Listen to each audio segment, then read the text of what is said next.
Manhã de 1º de fevereiro de 1974, já fazendo 50 anos do conhecido incêndio do edifício Joelma, na cidade de São Paulo. Naquele incidente, 13 corpos de pessoas carbonizadas foram encontradas dentro do elevador e eles nunca foram identificados. Isso mexeu muito com o imaginário popular e muitas pessoas acreditam que as almas desses corpos ainda assombram o local. Aqui no canal vocês vão ver falar de crimes polêmicos, controversos e até mesmo sem solução. Olá, sejam todos bem-vindos, eu sou Cacá Werner e este é o Crime Comentado. Vai ter muito conteúdo para vocês, com vídeos novos às segundas e quintas. E se esse é o conteúdo que você gosta de assistir, deixe seu like, comente e escreva aí qual é o vídeo que você gostaria de ver. Agora, sem mais delongas, bora direto pro conteúdo, direto pra história. Essa história de tragédia, morte e assombração é sempre um grande mistério para as pessoas, marcando extremamente suas memórias. Esse incêndio do Joelma é um dos grandes incêndios já ocorridos no Brasil, ficando atrás somente do Gran Circo de 1961, com 500 mortos, e a famosa tragédia da Boate Kiss em 2013, que deixou 242 mortos. Naquela manhã de 1º de fevereiro de 1974, o incêndio ocorrido no edifício de 25 andares chamado Joelma matou 188 pessoas, com histórias tristes e chocantes de pessoas que permaneceram na sacada em meio à fumaça, aguardando socorro no topo do edifício ou ainda se jogando de lá de cima. Prédio tomado como mal assombrado, o edifício Joelma desse trágico incêndio de 1974, ocorrido devido a um curto-circuito em suas instalações, conforme relatório da perícia policial à época, hoje é chamado de edifício Praça da Bandeira, em São Paulo.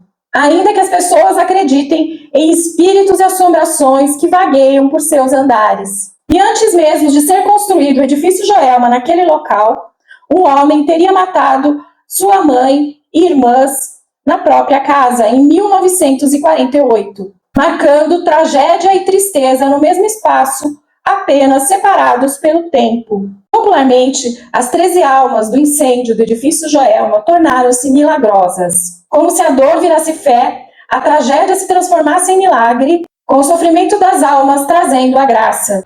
Os corpos foram encontrados após os bombeiros controlarem o fogo, e de acordo com relatos de quem trabalhava na operação à época, a cena teria sido muito forte. Os corpos estavam irreconhecíveis e alguns deles haviam se fundido ao metal do elevador.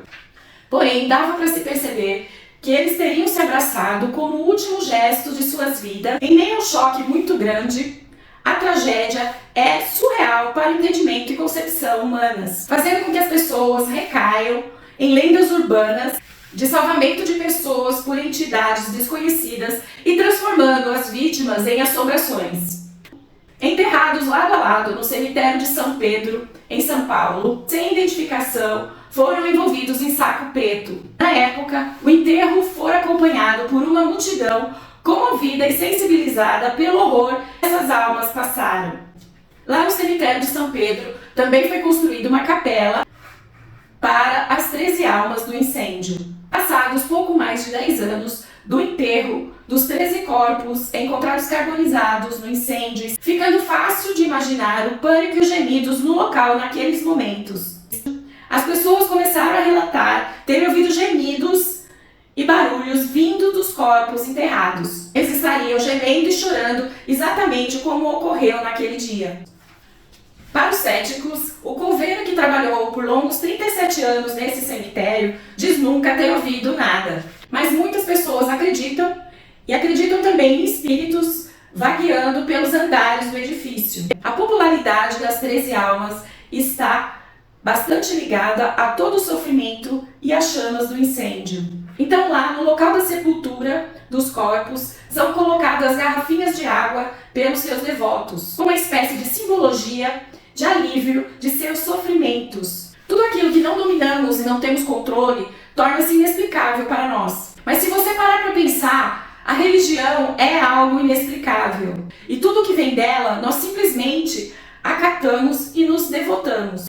E ela nos fascina exatamente por esse motivo. Portanto, a ocorrência trágica e inexplicável de tanto sofrimento infligido àquelas pobres 13 almas mistifica essas almas e as aproxima do além. E o além nós não conseguimos explicar. E por isso nos devotamos a ele. Nesse sentido, a devoção às 13 almas é perfeitamente aceitável.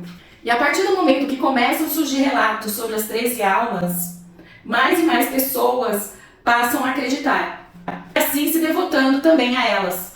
Podemos chamar isso de movimento espontâneo de devoção. Esse local é destino de peregrinação todos os dias, e especialmente às segundas-feiras, dia escolhido para as almas. Se não me engano, na Igreja Católica, reza-se às segundas-feiras para livrar as almas do purgatório, e também pede-se uma graça. Esses espíritos também contam com as religiões africanas, que acreditam em algo sobrenatural ligado a essas almas, e talvez na sua santidade. Porém, a prática da Igreja Católica a devoção aos santos, e muitos deles seriam mártires. Dessa maneira, podemos concluir que nós cultuamos o sofrimento. Infelizmente, não existem filmagens sobre esse tema das 13 almas do incêndio do edifício Joelma.